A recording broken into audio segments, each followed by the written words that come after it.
यहाँ से स्टार्ट करेंगे। केजी साइंस का यहाँ पर टेस्ट नंबर 7वां है, ठीक है। एंशिएंट हिस्ट्री का होगा, टेस्ट 6 तक हम लोग यहाँ पर कवर कर चुके थे, राइट। और टेस्ट नंबर 7वां हम लोग यहाँ पर देखेंगे आज। तो यहाँ से स्टार्ट करते क्वेश्चन एंशिएंट हिस्ट्री के। यहाँ पर 150 क्वेश्चन होंगे, राइट, जैसे कि यहाँ पर पूरा पेपर होता है उसके अकॉर्डिंग। और यहाँ से इसमें देखो 150 क्वेश्चन में हम लोग 75 करीब क्वेश्चन एक पार्ट में करेंगे और 75 दूसरे पार्ट में करेंगे, क्योंकि यहाँ पर 40 से 45 मिनट हो जाता है ना, 45-50 मिनट।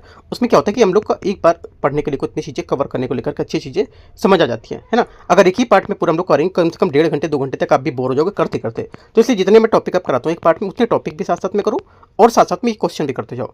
जैसे कि मान लो भी टॉपिक आएंगे, जैसे कि मान लो क्वेश्चन भी आएगा, तो मैं दिखा देता हूँ कि क्वेश्चन है आपका यहाँ से चंद्रगुप्त मौर्य को लेकर के क्वेश्चन है, ठीक है। तो इसके बारे में एक एक, जैसे कि आपने यहाँ पर क्वेश्चन पढ़ा, तो एक एक बात यहाँ पर क्वेश्चन की आप डीप में जाकर के कवर कर लो, क्योंकि अगर दूसरे क्वेश्चन में किसी में आएगी कहीं ऐसी बात, तो आपके क्वेश्चन सही हो जाएंगे।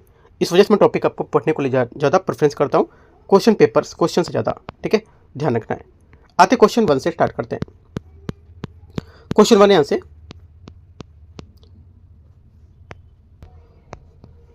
सोमपुरा महाविहार की स्थापना शैली, जिसमें यहाँ पर सीढ़ीदार और क्रूज के आकार की योजना पर निर्मित एक विशाल केंद्रीय मंदिर है, उसने निम्नलिखित में से किस क्षेत्र के स्थापत्य विकास को प्रभावित किया था।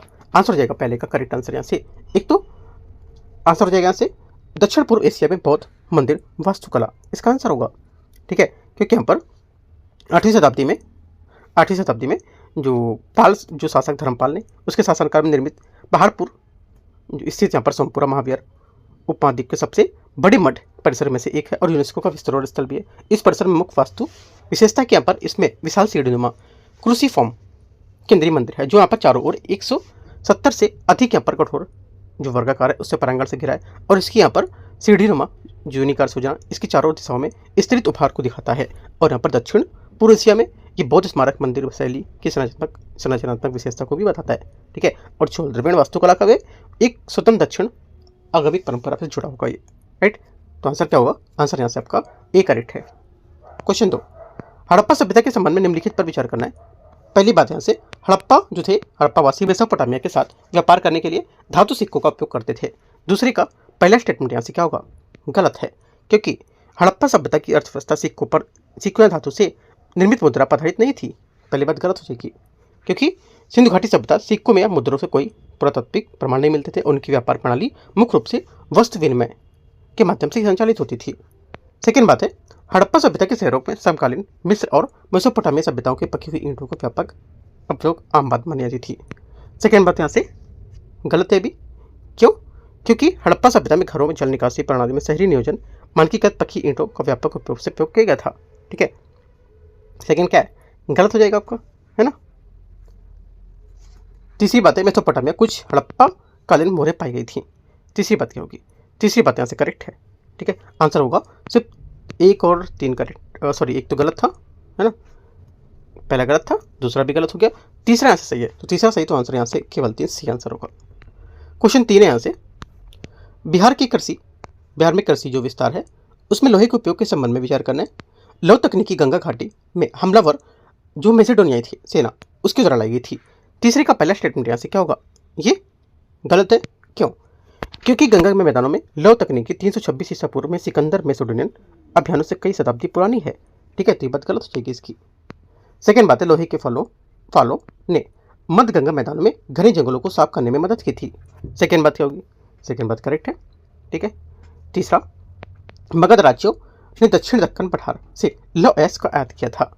तीसरी बात यहाँ से गलत है, क्योंकि मगध को दक्कन से लौह अयस्क आयात करने की आवश्यकता नहीं थी, और मगध में मुख्य क्षेत्र में ठीक बगल में क्षेत्रों में विशेष रूप से आधुनिक झारखंड सिंहभूमि जिले में छोटा नागपुर पठार लौह अयस्क प्रचुर मात्रा में उपलब्ध था। तो गलत हो जाएगी, जब उपलब्ध था तो यहाँ से क्या होगा, इसको आयात करने की जरूरत नहीं थी। आंसर क्या होगा, दोनों बातें गलत हैं 1 और 3 में।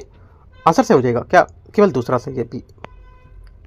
क्वेश्चन 4 यहाँ से, निम्नलिखित में से कौन सा शहर अवंती का एक महत्वपूर्ण शहरी केंद्र और कभी कभी यहाँ पर उसकी राजधानी के रूप में भी जुड़ा था। आंसर हो जाएगा 4 का करेक्ट आंसर यहाँ से। चौथे का ये महिष्मती इसका सही आंसर होगा, ठीक है। महिष्मती एक महत्वपूर्ण शहरी केंद्र था और अवंती साम्राज्य के दक्षिण भाग की राजधानी के रूप में कार्य करता था, ठीक है। वैशाली वज्जिमा जनपद की राजधानी थी, कौशाम्बी वसमा जनपद की, और चंपा महाजनपद अंगमा जनपद की राजधानी थी, ठीक है। सी आंसर होगा। क्वेश्चन 5 है, चंद्रगुप्त प्रथम के संबंध में विचार करना है। उन्होंने 319 से 320 ईस्वी में गुप्त संवत की शुरुआत की थी। पांचवें का पहला स्टेटमेंट यहाँ से करेक्ट है, ठीक है। और इनकी तिथि 319 से 320 ईस्वी मानी जाती है और गुप्त संवत के रूप में जाना जाने वाला है काल गुप्त शाही अधिकार की औपचारिक घोषणा जो थी उसका प्रतीक है।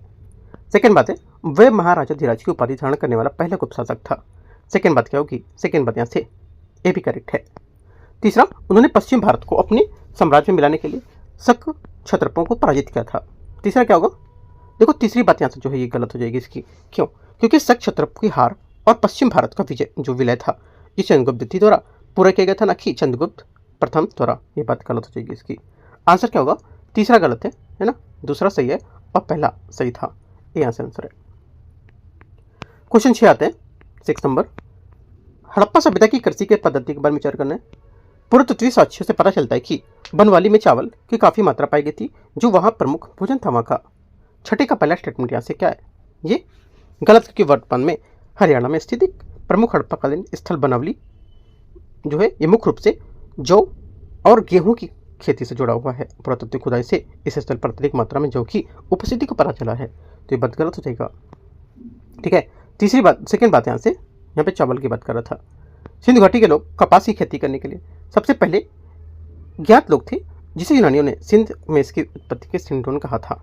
सेकेंड करेक्ट है, क्योंकि हड़प्पावासी जो थे ये दुनिया में उनकी शुरुआती लोगों से ज्ञात जो उन्होंने कपास की खेती की थी और उन्होंने सूती वस्त्र के उसके जो कृषि व्यापार थे अर्थव्यवस्था का एक महत्वपूर्ण हिस्सा भी देखने को मिला था, ठीक है। ओनली 2 करेक्ट है यहाँ से, आंसर बी। क्वेश्चन 7, निम्नलिखित में से कौन सा स्थल जो है ये निम्नलिखित में से कौन सा स्थल भारत में निम्न पूरा पाषाण काल से संबंधित संस्कृति से संबंधित है? आंसर 7वें का हो जाएगा यहाँ से क्या? करेक्ट आंसर पैसारा इसका सही आंसर होगा। निम्नलिखित में से भारत में पूरा पाषाण काल से संबंधित स्थिति जो है संस्कृति से, ये पैसारा इसका सही आंसर होगा। पैसारा जो है ये क्या होगा? ये बिहार के मुंगेर जिले में स्थित पैसारा एक अत्यंत महत्वपूर्ण निम्न पूरा पाषाणकालीन युगीन होगा, ठीक है। और कारखाना स्थल भी है। ये विशेष रूप से इसलिए प्रसिद्ध है क्योंकि यहाँ की खुदाई में पत्थरों में ब्लॉक और खंभों के गड्ढों की कतारें देखी गई थी और ये आदि मानव द्वारा बनाई गई थी, प्रारंभिक संरचना थी, ठीक है, इंपॉर्टेंट है। क्वेश्चन 8 है, चिरान भारतीय प्रौद्योगिकी काल का एक महत्वपूर्ण पुरातत्विक स्थल है जो निम्नलिखित में से किससे संबंधित है? आंसर हो जाएगा ये संबंधित है किससे? ये नवपाषाण युगीन अस्थि औजार से संबंधित होगा, ठीक है। चिरांद में नवपाषाणकालीन संस्कृति की सबसे महत्वपूर्ण विशेषता हड्डियों से बने औजार और हथियारों में विशाल समृद्ध और संग्रह होगा। क्वेश्चन नंबर 9 है, मौर्यकालीन यहाँ पर जो प्रांत है उसके बारे में विचार करना है। प्रशासन और उनके जो प्रांत है उसमें राजधानियों के मुख्यालय पर। पहला बोला है उत्तरापथ, 9वें हो जाएगा आपका यहाँ से उत्तरापथ, तो ये आपका उत्तर पश्चिम में राजधानी नगर तक्षशिला से सीधे शासित हुई थी, सही बात है। सेकेंड बात है दक्षिणापथ, सुवर्णगिरी के दक्षिण स्वर्ण खनन से केंद्र से प्रशासित हुआ था, सेकेंड बात भी करेक्ट हो जाएगा। तीसरा अवंतीरथ आपका हो जाएगा ये क्षेत्र पर केंद्र अवंती जो थी अवंती क्षेत्र पर केंद्रित पश्चिमी प्रांत अवंतीरथ का प्रशासन उज्जैन से होता था, ना कि तोसली से, ठीक है। तो ये बात क्या होगी? प्राचीन उज्जैन भारत के सबसे पूर्वी जो महत्वपूर्ण शहरों में से एक था, तो ये बात गलत हो जाएगी, ठीक है। चौथी बात है कलिंग यहाँ से ये बोला कि इसका प्रबंधन जैन उज्जैन के तथा उसकी पारंपरिक केंद्र से किया जाता था। इसका प्रबंधन उज्जैन के प्रमुख पश्चिमी व्यापारिक केंद्र से किया जाता था, गलत है, क्योंकि यहाँ पर कलिंग का प्रशासन उज्जैन से नहीं बल्कि यहाँ पर तोसली से होता था और अशोक द्वारा कलिंग पर विजय प्राप्त करने के लिए तोसली इसका प्रशासनिक मुख्यालय बनाया गया था। 1-2 से करेक्ट है 2 बातें। क्वेश्चन नंबर 10 है, हड़प्पा सभ्यता के संबंध में विचार करना है कि कच्चे माल और उनसे संबंधित जो क्षेत्र है उस पर विचार करते हैं। पहली बात है तांबा, सोना, टिन, लाजवर्थ, इनमें से बोले कि कितने यहाँ पर सही सुमेलित कर रहा है, ठीक है। आंसर 10वें का आंसर हो जाएगा यहाँ से आपका। देखो एक तो तांबा जो है ये क्या होगा? जो तांबा है राजस्थान की खेतड़ी बड़ा हिस्सा यहाँ पर दिखा रहा था, पहली बात से हो जाएगी। सोना ऐसा माना था कि हड़प्पा वासियों ने इस्तेमाल किए जाने वाले सोना मुख्य रूप से अफगानिस्तान और दक्षिण भारत के विशेष रूप से कर्नाटक से प्राप्त किया था। कच्छ का क्षेत्र इसमें नहीं होगा, है ना, गलत हो जाएगा ये, राइट। अगला है हड़प्पा सभ्यता में टिन एक दुर्लभ धातु थी, ये संभवतः इसे मुख्य रूप से अफगानिस्तान से आयात करते थे। छोटा नागपुर पठार बोल रहा है। लाजवर्थ जो है ये क्या होगा? लाजवर्थ हो जाएगा आपका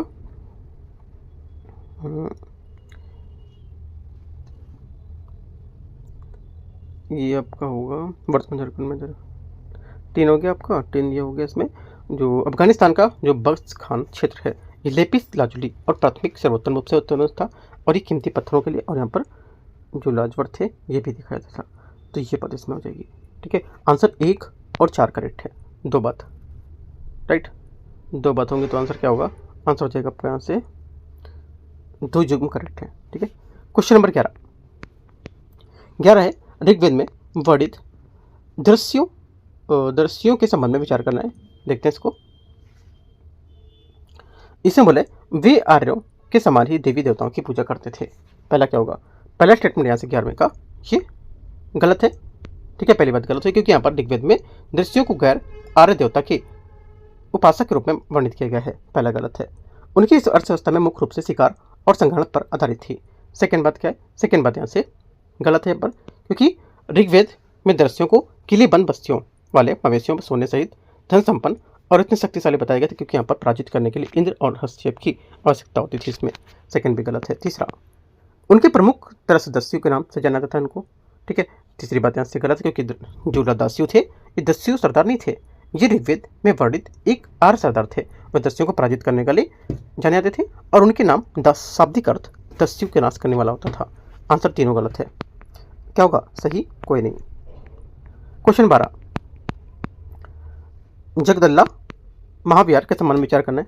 पहली बात यहाँ से ये बोला इसकी स्थापना पाल वंश के परवर्ती काल में वरेंद्र क्षेत्र में पाल नरेश रामपाल द्वारा की गई थी। 12वें का पहला स्टेटमेंट यहाँ से करेक्ट है। ये उन केंद्रों में आए वज्रयान विद्वानों के लिए एक महत्वपूर्ण केंद्र बन गया था जो अब पतन की ओर अग्रसर और संस्कृत यांत्रिक जो ग्रंथ तिब्बती थे उस भाषा में अनुवाद करने को लेकर विशेषज्ञता हासिल करते थे। सेकंड क्या होगी, सेकंड बात यहाँ से यह भी करेक्ट है।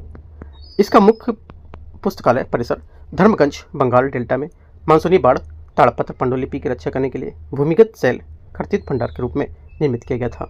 तीसरी बात गलत होगी क्योंकि धर्मगंज नामक पुस्तकालय परिसर नालंदा विश्वविद्यालय का था, न कि जगदल। हिंसा का विवरण स्पष्ट रूप से धर्मगंज की पहचान नालंदा के पुस्तकालय के रूप में करता था, जिससे कई बहुमंजिला इमारतों से बना हुआ बताया गया था। आंसर क्या होगा, 1 2 करेक्ट है। 13 नंबर है, स्कंदगुप्त के यहाँ पर जूनागढ़ अभिलेख के बारे में विचार करना है। यह मौर्य काल के सुदर्शन झील के निरंतर प्रशासनिक रखरखाव के विवरण को दर्ज करता है। 13 का पहला यहाँ से करेक्ट है। स्कंदगुप्त ने झील के पुनर्निर्माण के लिए धन जुटाने हेतु विष्टि नामक एक विशेष आपातकालीन कार्य लगाया था। सेकंड बात यहाँ से गलत है क्योंकि यहाँ पर गुप्त काल में प्रशासनिक शब्दावली में विष्टि का तात्पर्य प्रजा से वसूले जाने वाले बेकार श्रम और अनिवार्य रूप से इसको सेवा से था, न कि किसी विशेष आपातकालीन कर से। सेकंड गलत है।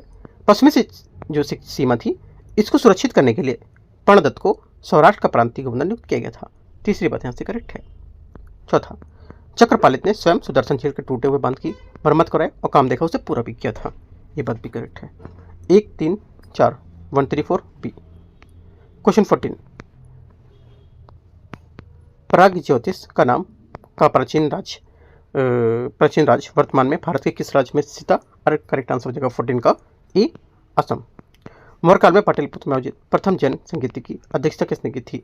15 का आंसर हो जाएगा करेक्ट आंसर से बी, मतलब स्थूलभद्र इसका करेक्ट आंसर हो जाएगा। ठीक है, क्वेश्चन नंबर 16, हर्ष के शासनकाल के दौरान धार्मिक सभाओं के संबंध में विचार करना है। कनौज सभा का आयोजन महायान सिद्धांतों के प्रचार और हिंसा के सम्मान के लिए किया जाता था। पहला क्या होगा, 16 का स्टेटमेंट यहाँ से ये करेक्ट है। सेकेंड, प्रयाग महामोक्ष परिषद ब्राह्मणों को दान देने के लिए आयोजित एक वार्षिक धर्मार्थ कार्यक्रम था। सेकेंड बात गलत होगी क्योंकि जो प्रयाग है महामोक्ष परिषद वार्षिक आयोजन नहीं बल्कि पंचवर्षीय आयोजन था जो हर 5 साल में प्रयाग त्रिवेणी संगम में आयोजित होता था। इसके अलावा दान केवल ब्राह्मण तक सीमित नहीं था बल्कि हर्ष ने 5 वर्षों में संचित संपूर्ण धन को बौद्ध भिक्षु और ब्राह्मणों को गरीबों जरूरतमंद को दिया था। आंसर 1 करेक्ट है, दूसरा गलत है। क्वेश्चन 17, निम्नलिखित में से किस शासक या किस कारक ने मुख्य रूप से किसानों को उच्च शुद्धता वाले स्वर्ण दिनार बड़ी मात्रा में जारी करने में सक्षम बनाया? आंसर 17 करेक्ट आंसर यहाँ से ये सिल्क रूट व्यापार और पारगमन शुल्क भारी राजस्व है। ठीक है, आंसर यहाँ से क्या होगा, बी करेक्ट है 17 में। 18, मेसोपोटामिया के अभिलेख में उल्लिखित यहाँ पर इसमें जो प्राचीन नाम मेलुआ से तात्पर्य क्या था? इससे तात्पर्य था कि सिंधु क्षेत्र से। ठीक है, यहाँ पर 2350 ईस्वी में लगभग ईसा पूर्व मेसोपोटामिया के अभिलेख में मेलुहा नामक क्षेत्र के साथ व्यापारिक संबंध उल्लेख मिलता था। इतिहासकारों से आमतौर पर मेलुहा को सिंधु घाटी क्षेत्र के रूप में पहचानते थे। 19 मौर्यकालीन पाटलिपुत्र के प्रशासन के संबंध में सूची को सूची 2 मैच करते हैं, देखते हैं। इसमें पहला बोला है प्रथम मंडल आपको हो जाएगा यहाँ से उद्योगों को कारीगर का पर्यवेक्षण। ठीक है, तो यहाँ से ये तीसरा हो जाएगा। अगला द्वितीय मंडल विदेशियों द्वारा देखभाल की निगरानी करना। ठीक है, उसके बाद आपको हो जाएगा तृतीय मंडल जन्म की मृत्यु का पंजीकरण। चतुर्थ मंडल ये हो जाएगा। ये यहाँ से करेक्ट आंसर 19 का। 20 हड़प्पा सभ्यता में शिल्प कला के संबंधित निम्नलिखित पर विचार करना है। कताई के चक्के कताई की प्रथा को दर्शाते थे। 20 पहला यहाँ से करेक्ट है। सेकेंड, ईंटों से बनी विशाल संरचनाएं राजमिस्त्रियों की एक वर्ग की अस्तित्व का संकेत देती थी। सेकेंड भी सही होगा। हड़प्पावासी नाव बनाने की तकनीकी से अपरिचित थे। ये गलत है, क्योंकि यहाँ पर नाव बनाने से भी परिचित थे और यहाँ पर परिवहन के अरब सागर नौकायन को रखकर अभ्यास भी करते थे। तो गलत हो जाएगा। 1 टू करेक्ट बी यहाँ से 20 का आंसर होगा। 21 नंबर क्वेश्चन है, इसमें बोले दिगंबर और श्वेतांबर संप्रदाय के संबंध में विचार करना है। श्वेतांबर भिक्षु को सफेद वस्त्र पहनने की अनुमति देते थे। पहला क्या होगा? 21 का पहला स्टेटमेंट यहाँ से करेक्ट है। दिगंबर परंपरा की महिलाओं को मोक्ष प्राप्त करने की अनुमति नहीं थी, ये बात करेक्ट है। ठीक है, महिला अपने स्त्री जो रूप में मोक्ष आध्यात्मिक मुक्त प्राप्त नहीं कर सकती थी। दिगंबर मत के अनुसार मुक्ति के लिए पूर्ण नग्नता और अनिवार्यता शर्त थी, इस वजह से यहाँ पर महिलाओं को नग्नता का यहाँ पर अनुमति नहीं देती थी, इस वजह से यहाँ पर ये नहीं करती थी। तो ये बात करेक्ट है। ठीक है, पहला सही दूसरा सही। इन दोनों संप्रदायों का विभाजन महावीर के जीवन काल में हुआ था। तीसरी बात यहाँ से गलत, क्योंकि यहाँ पर दिगंबर और श्वेतांबर का बीच औपनिवेशिक विभाजन महावीर के जीवन काल में नहीं, बल्कि यहाँ पर के विभाजन धीरे धीरे स्पष्ट और संस्थागत रूप से निर्णायक रूप में केवल 3वीं शताब्दी से पूर्व पाटलिपुत्र में आयोजित प्रथम जैन परिषद के समय ही बना था। तो तीसरा गलत है। 1 टू करेक्ट है। क्वेश्चन 22 नंबर है, मौर्यकालीन यहाँ पर जो कर प्रणाली है उसके बारे में विचार करना है। भाग में प्रमुख भू राजस्व था जो कृषि उपज का राजा के पारंपरिक हिस्से का प्रतिनिधित्व करता था। 22 का पहला स्टेटमेंट क्या होगा? यहाँ से करेक्ट है। सेकेंड बात है, बलि पूरी तरह से एक स्वैच्छिक धार्मिक भेंट के रूप में कार्य करती थी, जिसमें राज्य द्वारा किसी भी प्रकार की अनिवार्य वसूली कोई प्रावधान या कोई स्थान नहीं था। सेकेंड बात गलत होगी, क्योंकि यहाँ पर मौर्यकालीन राजस्व जो राजकोषीय प्रणाली में कोई बलि स्वैच्छिक धार्मिक भेंट नहीं होती थी। यद्यपि वैदिक साहित्य में बलि शब्द का मूल अर्थ भेंट चढ़ाने से जुड़ा था, लेकिन मौर्य काल का ये राज्य द्वारा प्राथमिक भाग के अतिरिक्त कर वसूला जाने वाला एक अनिवार्य कर बन गया था। सेकेंड गलत है। हिरण्य एक विशेष प्रकार का कर कौन सा था? कृषि कर था, जिसे वस्तु के रूप में नहीं बल्कि यहाँ पर विशेष नकद के रूप में वसूलते थे। तीसरी बात यहाँ से करेक्ट है। 1 और 3 सही है। आंसर क्या होगा? सी यहाँ से 22वें का आंसर है। क्वेश्चन नंबर 23 है 23 नंबर है, हेलेनिस्टिक शासक के जो फिलाडेल्फस के संबंध में भूमध्यसागरीय राज्य के जो डायनोसियस थे मौर्य दरबार के राजदूत के रूप में भेजा था किसको? कहाँ पर? आंसर हो जाएगा 23 का ये मिस्र करेक्ट आंसर होगा।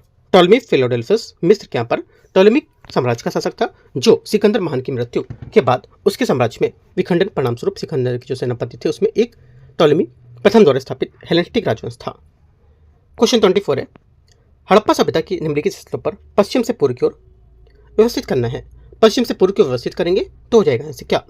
पहला आएगा सुख्तांगेडोर, ठीक है, पाकिस्तान के बलोचिस्तान प्रांत में। उसके बाद आपका आएगा 24 में अमरी, है ना, अमरी ये हो जाएगा, अमरी होगा 24 को पहले उसमें ये हो जाएगा 4 अमरी, हाँ ठीक है अमरी हो जाएगा। उसके बाद आपका आएगा अमरी के बाद आपका पहला कोटदीजी, ठीक है, और उसके बाद आपका क्या होगा? उसके बाद आपका आएगा यहाँ से तीसरा। करेक्ट आंसर यहाँ से 24 का डी करेक्ट है। 25 नंबर है 25, ब्राह्मी लिपि के संबंध में कौन सा कथन यहाँ पर गलत है? ब्राह्मी लिपि के बारे में कौन सी बात यहाँ से गलत हो जाएगी? 25 की आंसर हो जाएगा यहाँ से पहला, जीएम प्रिंसिप ने 19वीं शताब्दी के दौरान प्राचीन ब्राह्मी लिपि को सरलतापूर्वक पढ़ा था, पहला करेक्ट है। सेकेंड, सभी मौर्य अभिलेखों में लिपि ऐतिहासिक रूप से दाईं से बाईं और ये लिखी गई थी। सेकेंड बात गलत है, क्योंकि ब्राह्मी लिपि बाएं से दाएं लिखी जाती थी, ना कि दाएं से बाएं। दाएं से बाएं लिखने की विशेषता खरोष्टी लिपि की है जिसका उपयोग मौर्य साम्राज्य के उत्तर पश्चिमी क्षेत्रों में किया जाता था और ये स्वयं अरामाइक लिपि से उत्पन्न थी। सेकंड गलत है। तीसरा, अशोक ने संस्कृत भाषा में अपने अभिलेखों की रचना करने के लिए ब्राह्मी लिपि का उपयोग किया था। तीसरी बात गलत है, क्योंकि अशोक ने शिलालेख संस्कृत में नहीं लिखे थे, बल्कि यहाँ पर प्राकृत भाषा में लिखे थे। तो विशेष रूप से क्षेत्रीय प्राकृत भाषा जो शिलालेख थे उसको लिखते थे, क्योंकि यहाँ पर जो क्षेत्रीय लोग थे उनकी बातों को समझ सके, है ना। तो एक सही आंसर क्या होगा पूछा है, गलत कौन सा है, तो 2-3 गलत है, पहला सही था। 26 नंबर है, निम्नलिखित पर विचार करना है। हड़प्पा कालीन शब्दावली और इससे संबंधित यहाँ पर इसकी विशेषताएं कौन कौन सी होंगी। पहली बात है, पहले बोला पशुपति मुहर, है ना। पशुपति मुहर, लिंग प्रतीक, दिलमुन, मेसोपोटामिया अभिलेख, है ना। पहला है पशुपति मुहर, जो हो जाएगा ये हो जाएगा आपका यहाँ से पहला योग मुद्रा में, ठीक है। लिंग प्रतीक क्या होता था, लिंग प्रतीक में यहाँ पर जैसे कि जो फालस जैसे प्रतीक प्रजनन पूजा को धार्मिक स्थान से जोड़ते थे, सही है। दिलमुन क्या था, दिलमुन आपका हो जाएगा यहाँ से ये जैसे वर्तमान बहरीन क्षेत्र में पहचाना जाने वाले एक मेसोपोटामिया के बीच का व्यापार का केंद्र था, ठीक है। और मेसोपोटामिया अभिलेख मेहुला। करेक्ट आंसर 1 2 3 4 डी आंसर होगा। 27 नंबर है, विक्रमादित्य के दरबार में नवरत्नों को उनके विशिष्ट योगदान के बारे में विचार करते हैं। अमर सिम्हा क्या थे, देखो अमर सिम्हा जो थे ये यहाँ से अमर कोश की रचना की, जो यहाँ पर 3 खंडों में संगठित शब्दकोश है। इसमें शब्दों को दिव्य प्राणियों, सांसारिक घटनाओं, मानवीय जो गतिविधियों को बताता था। पहला करेक्ट है। धन्वंतरी क्या थे, ये एक चिकित्सक और आयुर्वेद के विद्वान थे, ना कि मंदिर वास्तुकला के विशेषज्ञ। ये बात गलत हो जाएगी। वर रुचि क्या थे, ये प्राकृत प्रकाश का श्रेय दिया जाता था इनको, और जिसे प्राकृत भाषा का मूलभूत प्रमाणिक व्याकरण भी मानते थे, तो ये करेक्ट हो जाएगी। शंकु क्या था, शंकु यहाँ पर ये नवरत्न परंपरा के खगोल विज्ञान और ग्रहों की गणनाएं वारामेड से जुड़ी थी, जिनकी वृहत संहिता इससे थी, ठीक है। तो ये बात शंकु का ऐतिहासिक संबंध वास्तुकला शिल्पकार से था, गलत होगा। आंसर क्या होगा, 1 और 3 करेक्ट है, तो सही आंसर बी 27 का। क्वेश्चन 28 है, हड़प्पा लिपि का सबसे पहला नमूना सर्वप्रथम कहाँ देखा गया था। करेक्ट आंसर 28 का हो जाएगा। ये देखा गया था कहाँ पर, ये 1853 में देखा गया था। कहाँ, हड़प्पा लिपि का जो प्रथम बार पता 1853 में चला था, जब भारतीय पुरातत्व सर्वेक्षण का प्रथम महानिदेशक अलेक्जेंडर कनिंघम ने पहली उत्कीर्ण हड़प्पा मुहर की खोज की थी, ठीक है। पहला जो 1853 इसका करेक्ट आंसर होगा सी। 29 हड़प्पा सभ्यता के संबंध में विचार करना है। व्यापार और लेन देन के लिए बाट प्रणाली में मुख्य रूप से 16 जो उसके गुणों का उपयोग करते थे। पहली बात क्या होगी, 29 का करेक्ट है। सेकेंड है, इस क्षेत्र में प्राप्त उत्कीर्णित मापन छड़ें विशेष रूप से कांसे की बनी होती थी। सेकेंड बात गलत होगी, क्योंकि मापने में उपकरण केवल कांसे के नहीं बनाए थे, बल्कि यहाँ पर पुरातत्व ने लोथल में हाथी के दांत से बने और मोहनजोदड़ो में शंख से बने मापने तराजू की भी पाए हैं वो, ठीक है। ओनली 1 करेक्ट है आंसर इसका। क्वेश्चन 30 है, हर्यक काल के दौरान मगध की सामाजिक संरचना के संबंध में विचार करना है। बौद्ध ग्रंथ में धनी भूस्वामी का उल्लेख गृहपति शब्द के रूप में किया गया था। 30 का पहला स्टेटमेंट यहाँ से क्या होगा, करेक्ट है। हर्यक शासकों ने मगध में वर्ण व्यवस्था को समाप्त कर दिया था। सेकेंड बात क्या होगी, सेकेंड बात यहाँ से गलत है, क्योंकि यहाँ पर हर्यक वंश जो बिम्बिसार और अजातशत्रु जैसे शासकों से जुड़ा था, मुख्य रूप से सैन्य विस्तार, राजनीति और सुदृढ़ीकरण, प्रशासनिक संगठन से केंद्रित था, और पूरी तरह से इस पूरी अवधि के दौरान वर्ण व्यवस्था प्रमुख सामाजिक ढांचे के रूप में काम करती थी। सेकंड गलत होगा। तीसरा, प्रशासन ने सुदृढ़ व्यापारी संघों से शीर्ष अधिकारियों को नियुक्त किया था। तीसरी बात गलत है, क्योंकि यहाँ पर हर्यक काल में शीर्ष प्रशासनिक अधिकारी ब्राह्मण और क्षत्रिय पुष्य भूमि के लिए लिए गए थे, और जो उस काल के लिए स्थापित सामाजिक पदानुक्रम अनुरूप था। यद्यपि इस अवधि के दौरान व्यापारी संघ ने काफी आर्थिक प्रभाव प्राप्त कर लिया था, लेकिन इसकी सामाजिक और राजनीतिक भूमिका को औपचारिक प्रशासन पे ही अलग रही थी, ठीक है। तो यहाँ से क्या होगा आंसर, एक बात इसकी क्या थी, करेक्ट थी। 30 का आंसर एक सही होगा। 31 नंबर है, 31 नंबर, किस मौर्य शासक ने श्रवण बेलगोला में संलेखना का जैन व्रत किया था। आंसर 31 का हो जाएगा करेक्ट। यहाँ से ये चंद्रगुप्त इसका करेक्ट आंसर है, ठीक है। वहां उसने संलेखना का मार्ग अपनाया था, जो जैन धर्म की एक प्रथा थी, जिसमें आध्यात्मिक त्याग और अंतिम कार्य के रूप में स्वेच्छा से मृत्यु को उपवास किया था, और चंद्रगिरी पहाड़ी में नाम से जाने जाने वाले स्थान पर उनका निधन हो गया था, जिसका नाम आज भी उनके नाम पर है। 32 नंबर है, 32, निम्नलिखित में से कौन सा कथन पाणिनि की अष्टाध्यायी के विषय में मुख्य विषय से सही वर्णन करता है? आंसर हो जाएगा 32 का करेक्ट आंसर। पाणिनि की अष्टाध्यायी जिसकी रचना ईसा पूर्व यहाँ पर 4वीं शताब्दी में उत्तर पश्चिम गांधार क्षेत्र में हुई थी और प्राचीन विश्व की महानतम भौतिक उपलब्धियों में से एक है और संस्कृत व्याकरण का मूलभूत ग्रंथ बनी हुई थी। शीर्षक थी 8 अध्यायों से 8 पाठ होगा और इन पाठ में अध्यायों के भीतर पाणिनि ने लगभग 3966 अत्यंत संक्षिप्त मूल और सूत्र व्याकरण के लिए नियम तैयार किए थे और जो संस्कृत भाषा से मिलकर बने थे। ठीक है, 32 का सी। 33 नंबर है, निम्नलिखित में से कौन सी विशेषता ऐसी है जो हड़प्पा शहरों को मेसोपोटामिया शहरों से अलग करती है? हड़प्पा शहरों को मेसोपोटामिया से अलग करेगी। आंसर हो जाएगा योजनाबद्ध जल निकासी प्रणाली, क्योंकि मोहनजोदड़ो और हड़प्पा जैसे जो शहर में बेहद उन्नत स्वच्छता और यहाँ पर सुनियोजित जल निकासी की व्यवस्था थी और लगभग हर घर में अपना बाथरूम होता था। ठीक है, और वे मुख्य सड़क की नालियाँ से जुड़े होते थे और इस सड़क की नालियाँ पक्की ईंटों और पत्थर से पट्टियों से ढकी होती थी और सफाई के लिए नियमित अंतराल पर मैनहोल बने होते थे और जिसमें जल निकासी के लिए गड्ढे होते थे और यहाँ पर इनमें साफ सफाई भी काफ़ी देखी जाती थी। ठीक है, 33 का सी।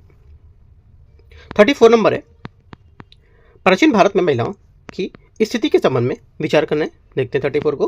पहला, इसे बोले भानुगुप्त का एरण स्तंभ जो है अभिलेख सती प्रथा का सबसे प्राचीनतम तिथि युक्त पुरालेखनी प्रमाण प्रस्तुत करता है। 34 का पहला स्टेटमेंट यहाँ से करेक्ट है। कात्यायन स्मृति ने विधवाओं को उनके दिवंगत पति की संपत्ति के किसी भी हिस्से में उत्तराधिकार प्राप्त करने से सख्ती पर प्रतिबंधित किया था। तीसरा गलत है, क्योंकि महिलाओं के संपत्ति अधिकारों को कात्यायन का दृष्टिकोण पहले के धर्मशास्त्र अधिकारियों की तुलना में विशेष रूप से अधिक प्रगतिशील था और कात्यायन ने स्पष्ट रूप से स्त्री धन की परिभाषा का विस्तार किया था और पुरुष उत्तराधिकारियों की अनुपस्थिति में एक विधवा अपने मृत पति की संपत्ति विरासत पाने का अधिकार की मानता रहती थी। ठीक है, सेकंड गलत है। तीसरा, कामसूत्र ग्रंथ से यह संकेत मिलता है कि उच्च ग्रंथ की शहरी महिलाओं को विभिन्न ललित कलाओं में औपचारिक शिक्षा प्राप्त होती थी। तीसरी बात क्या होगी? तीसरी बात यहाँ से करेक्ट है। आंसर 1 और 3 सही है। सी ने बी करेक्ट होगा। 35 नंबर है, प्राचीन नालंदा विश्वविद्यालय के संबंध में विचार करना है। इसकी स्थापना गुप्त सम्राट कुमारगुप्त प्रथम ने की थी और इसकी रूपरेखा सुनियोजित थी। इसमें आवासीय विहार और मंदिर क्षेत्र केंद्रीय अक्ष के साथ संरेखित होते थे। पहली बात यहाँ से करेक्ट है। दाखिले की प्रक्रिया अत्यधिक विकेंद्रीकरण थी और इसमें स्थानीय आबादी के लिए उनकी पिछली धार्मिक शिक्षा के परवाह किए बिना खुले नामांकन की अनुमति दी जाती थी। सेकेंड बात गलत है, क्योंकि नालंदा में दाखिला ना तो विकेंद्रीकरण था और ना ही सबके लिए खुला था। हेनसोंग ने यात्रा वृत्तांत के अनुसार प्रवेश द्वार पर ही यहाँ पर अत्यंत कठिन यहाँ पर मौखिक परीक्षा क्या उत्तीर्ण करने के उस पर निर्भर था और यह प्रक्रिया अत्यधिक चयनात्मक और केंद्रीय रूप से नियंत्रित होती थी, जिसमें अधिकांश उम्मीदवार को अस्वीकार कर दिया जाता था। ठीक है, इंपॉर्टेंट है। दान पंडित नामक एक विशेष द्वारपाल मुख्य परीक्षक के रूप में काम करता था, जो बौद्धिक रूप से अयोग्य उम्मीदवार को छांटने के लिए उसे कठिन दार्शनिक प्रश्न पूछता था। ये बात करेक्ट है। ठीक है, और विद्वानों के साहित्य में इसे व्यक्ति को द्वार पंडित के रूप में भी जाना गया था, जो प्राथमिक बौद्धिक फिल्टर के रूप में काम करता था। ठीक है, आंसर क्या होगा? 1 और 3 करेक्ट है। काफी अच्छा क्वेश्चन है, सी आंसर होगा। क्वेश्चन नंबर 36 है, चित्रधूसर मठभांड जो होता है उसके बारे में कुछ स्थलों पर जो उत्तर हड़प्पा कालीन मिट्टी के बर्तनों के साथ पाए गए थे, इनमें से समानता किससे संबंधित है? आंसर हो जाएगा ये संबंधित है वैदिक लोगों से। ठीक है, चित्रधूसर मठभांड को सबसे सटीक रूप से वैदिक लोगों से जोड़ा जाता है और ये लौ युग की संस्कृति है जो पश्चिम गंगा के मैदान और घग्गर हाकरा घाटी की उस पर केंद्रित होगी। ये भौगोलिक और कालक्रम के अनुसार विस्तार उत्तरवर्ती लोगों में बसावट पैटर्न से पूरी तरह से मेल खाती है, क्योंकि वे पूर्व की ओर गंगा यमुना दोआब में चले गए थे और मिट्टी के बर्तनों की विशेषता बताते थे। 37 नंबर है, सूची 1 और सूची 2 को मैच करते हैं। यहाँ पर पूर्वावशेष और संबद्धता इससे किससे होगी? पहली बात, नोसोस क्या होगा? देखो, नोसोस ये अपनी सुयोजित शहरी विशेषताओं के लिए जाना जाता था, जिससे यहाँ पर एक उन्नत जल निकासी की जल प्रबंधन प्रणाली शामिल होती थी। ठीक है, तो क्या होगा? ये हो जाएगा आपका सेकंड, है ना, 1 सेकंड, राइट। आगे 1 सेकंड, और बी का आपका हो जाएगा चित्रधूसर मठभांड। चौथा, वैदिक संस्कृति से संबंधित थी। ठीक है, और सी का तीसरा, मोहनजोदड़ो बाद के चरण में सुरक्षा संकेत। और हड़प्पा जो लिपि थी ये क्या थी? ये स्वदेशी चित्रलिपि थी। ठीक है, और ये मुख्य रूप से मोहरों और मिट्टी के बर्तनों पर पाई जाती थी। आंसर क्या होगा? बी यहाँ से करेक्ट आंसर है। 38 नंबर है, निम्नलिखित में से कौन सा कथन अपाला के योगदान का सही वर्णन करता है? अपाला के योगदान का सही वर्णन करता है, आंसर हो जाएगा उन्होंने एक त्वचा रोग अपने ठीक होने का वर्णन करते हुए ऋग्वैदिक सूक्ति की रचना की थी। यहाँ से आंसर होगा।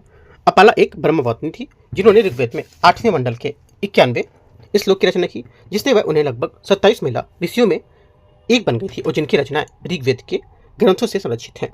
उनकी ये स्तुति इंद्र को सम्बोधित है और अपने गहन व्यक्तिगत स्वरूप के लिए उल्लेखनीय मानी जाती थी। और वैदिक परंपरा के अनुसार अपाला एक त्वचा रोग से पीड़ित थी और परिणाम स्वरूप उनके पति उसे त्याग दिया था और छोड़ दिया था। ठीक है, ऐसा कहा जाता था कि जल पड़ते समय उन्हें सोम का पौधा मिला और उन्होंने इसे श्रद्धापूर्वक इंद्र को अर्पित किया था। उससे उनकी भेंट और भक्ति से प्रसन्न हुए थे और अपने रथ के पहिए के नीचे छेद से 3 बार गुजारा, जिससे यहाँ पर चमत्कारी रूप से उनकी त्वचा की बीमारी ठीक हो गई थी और बाल रंगत भी वापस आ गए थे। ठीक है, तो आंसर क्या होगा? क्या होगा इसका आंसर? करेक्ट आंसर 38 का करेक्ट है।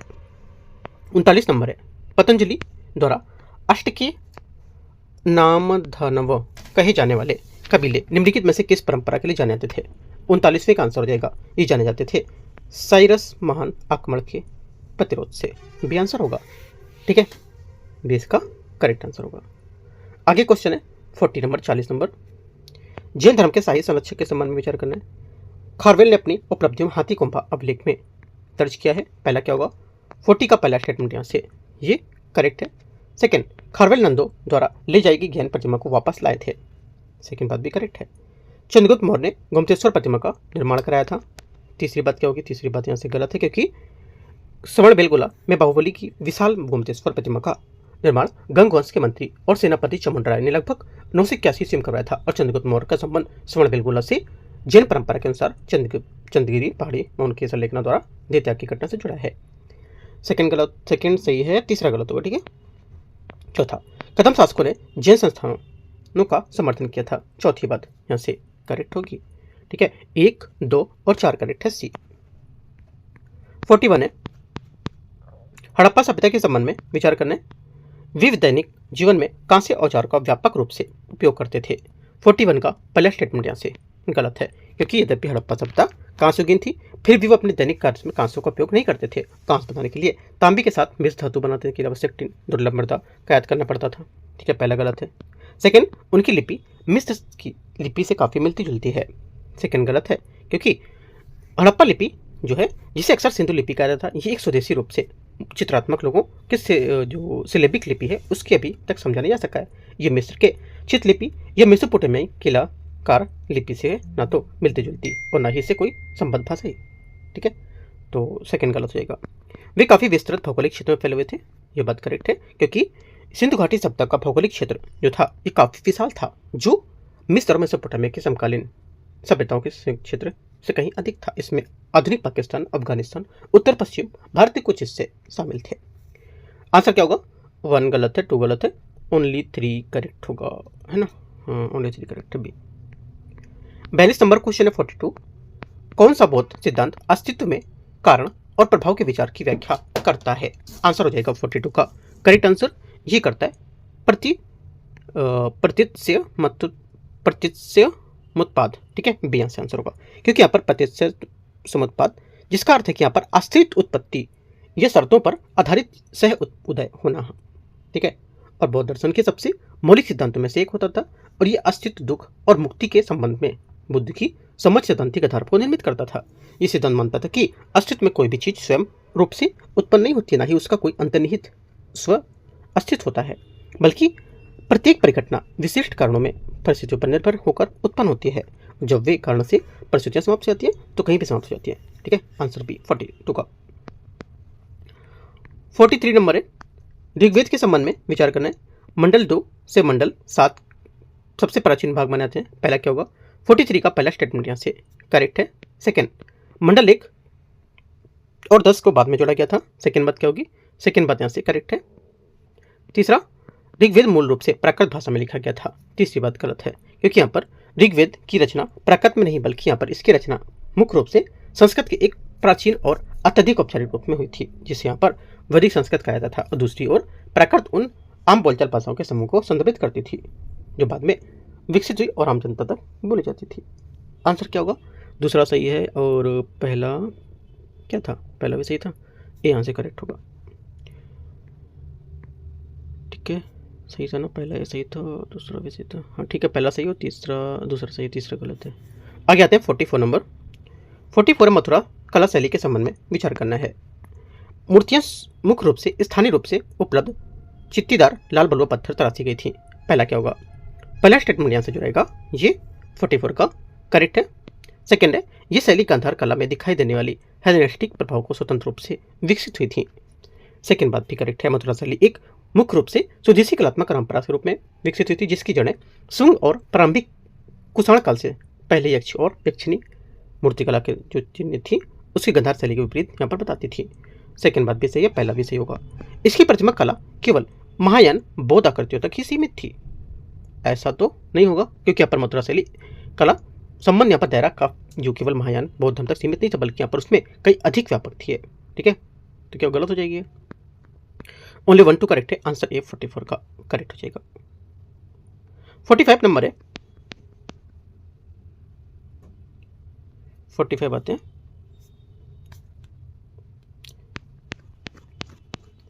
गुप्तकालीन मंदिरों के संबंध में विचार करना है, देखते हैं इसको। पहला है, देवगढ़ स्थित दशावतार मंदिर एक प्रारंभिक पत्थर का मंदिर है जिसमें एक साधारण वक्राकार शिखर बना हुआ है। पहला 45 का पहला स्टेटमेंट यहाँ से करेक्ट है, पहली बात यहाँ से करेक्ट होगी। सेकेंड बात है, सेकेंड बात बोला है कि ये देवगढ़ मंदिर परिसर सम्राट सपाट छत वाली द्रविड़ स्थापत्य शैली का अनुसरण करता है। सेकेंड गलत है, क्योंकि यहाँ पर देवगढ़ का जो दशावतार मंदिर है ये उत्तरी भारत की नगर स्थापत्य परंपरा का अनुसरण करता है, जिसकी यहाँ पर मुख्य रूप से विशेषता गर्भगृह पर बना वक्राकार शिखर होगा। द्रविड़ शैली इसमें पिरामिड नुमा कई मंजिलों वाला विमान होता है, जब केवल प्रायद्वीप भारत तक ही सीमित थी वो। ठीक है, तो ये बात क्या होगी? इसकी गलत हो जाएगी। तीसरी बात है, भीतर गांव का ईंटों से बना मंदिर एक वास्तविक रेडिएटिंग मेहराब प्रारंभिक रचनात्मक उपयोग को दर्शाता है।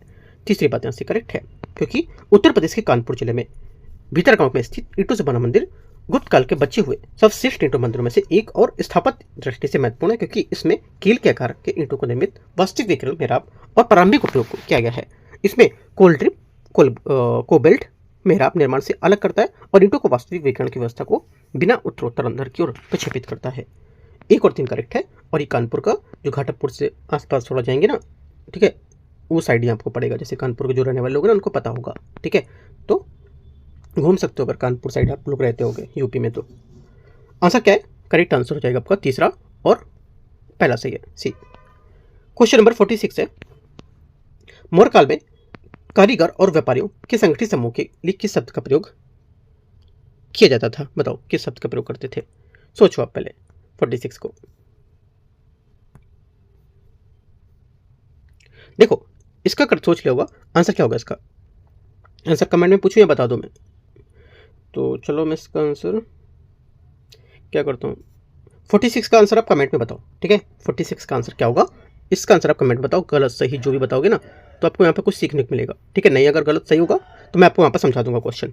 ठीक है, तो 46 का आंसर आप क्या करोगे यहाँ से कमेंट में बताओगे। राइट, तो मैं आपसे देखो थोड़ी हिंट दे रहा हूँ मैं कि मौर्यकालीन जो इसमें बोला कि कारीगरों में व्यापारियों संगठित समूह को किस शब्द का प्रयोग करते थे? तो यहाँ से जिनके दौरान श्रेणियों सुस्थापित संस्थाएं थी जो उत्पादन और मानकों को विनियमित करती थी।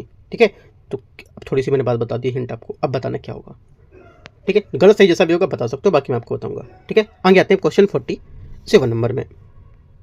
47 है, आरोह के संबंध में निम्नलिखित पर विचार करना है। ऋग्वेद में आर बस्तियों के संबंध में स्पष्ट पुरातात्विक प्रमाण मिलते हैं। पहला 47 का पहला स्टेटमेंट यहाँ से क्या होगा? ये गलत है। ठीक है, पहली बात गलत हो जाएगी क्योंकि ऋग्वेद में साहित्यिक और धार्मिक ग्रंथ है, ना कि पुरातात्विक स्रोत में। ठीक है, सेकेंड है, उनकी अर्थव्यवस्था मुख्य रूप से पशुपालन पर आधारित है, जबकि यहाँ पर कृषि स्थान द्वितीयक था। सेकेंड बात करेक्ट है। पर्याप्त पुरातात्विक अवशेष के अभाव का आंशिकरण उनकी अर्ध खानाबदोश जीवन शैली को माना जाता था। तीसरी बात यहाँ से करेक्ट होगी। आंसर क्या होगा? 2 और 3 सही है, सही आंसर यहाँ से 2 और 3 सही, 47 का सी। 48 है, प्राचीन नालंदा विश्वविद्यालय में प्रमुख विद्वानों के संबंध में विचार करना है। चीनी तीर्थयात्री ह्वेनसांग की यात्रा के दौरान शीलभद्र नालंदा के कुलाधिपति जो योगाचार दर्शन के प्रमुख विद्वान थे। पहला क्या होगा? पहला आंसर स्टेटमेंट करेक्ट है, क्योंकि हेनसांग यात्रा वृत्तांत में ये दर्ज किया गया कि 7वीं शताब्दी ईसा पूर्व में जब उन्होंने नालंदा का दौरा किया था तब शिलभद्र वहां के प्रमुख थे, और ऐसा पद जिसे यहाँ पर आधुनिक विद्वता और आमतौर पर कुलपति के रूप में वर्णित किया जाता है। पहला करेक्ट है। सेकेंड, धर्मपाल ने नालंदा विश्वविद्यालय के पाठ्यक्रम का विस्तार किया, जिससे महायान बौद्ध धर्म की संस्कृत ज्ञान मीमांसा पर विस्तृत रूप से रचनाओं को शामिल किया जाता था। सेकेंड बात भी करेक्ट है, क्योंकि शिलभद्र के पूर्ववर्ती धर्मपाल एक प्रमुख योगाचार दार्शनिक थे और बौद्ध तर्कशास्त्र तथा ज्ञान मीमांसा की जो दिग्नाथ परंपरा थी उसके उत्तराधिकारी थे। उन्होंने वसुबंधु के विज्ञप्ति मात्रता ग्रंथों का दिग्नाथ संप्रदाय की कृतियों की टीकाएं लिखी थी, जिससे महायान दर्शन की और तार्किक अन्वेषण के साथ नालंदा के जुड़ाव को शुद्धता मिली थी। तो पहला दूसरा करेक्ट होगा। ठीक है, आंसर 48 का सी करेक्ट है। 49 नंबर है, सूची 1 और सूची 2 को मैच करते हैं, देखते हैं घटनाएं पात्र संबंधित यहाँ पर इसकी कौन सी विशेषताएं होंगी। पहली बात है, पहला बोला है वशिष्ठ। वशिष्ठ क्या होगा? वशिष्ठ आपको हो जाएगा ये भारत का पुरोहित। ठीक है, भारत के पुरोहितों में से थे। प्रसिद्ध 10 राजाओं का युद्ध तब शुरू हुआ था जब भरतवंश राजा सूरदास विश्वामित्र को पुरोहित के पद से हटाकर उनके वशिष्ठ को नियुक्त करते थे, तब इसका सी हो गया। अगला कुरु। कुरु का क्या होगा? कुरु कब का हो जाएगा? से 4 मतलब भारत का गठबंधन बना। ठीक है, 10 राज युद्ध जो था ये क्या होगा? 10 राज युद्ध आपका हो जाएगा पुरुष नदी पर संघर्ष, और पंचाल आपका हो जाएगा बाद के कुरु में संगठन करना। करेक्ट आंसर 49 का सी। क्वेश्चन नंबर 50 है 50, उत्तरी काले पाली चावल पर जो मध्यभांड है उसका व्यापक प्रचलन किस ऐतिहासिक काल से संबंध था? करेक्ट आंसर 50 को हो जाएगा से ये मौर्य काल इसका सही आंसर होगा, क्योंकि पर काले चमकदार मध्यभांड जिसे आमतौर पर संक्षिप्त नाम से जानते थे इसके जो नॉर्दर्न ब्लैक पॉलिश्ड फेयर।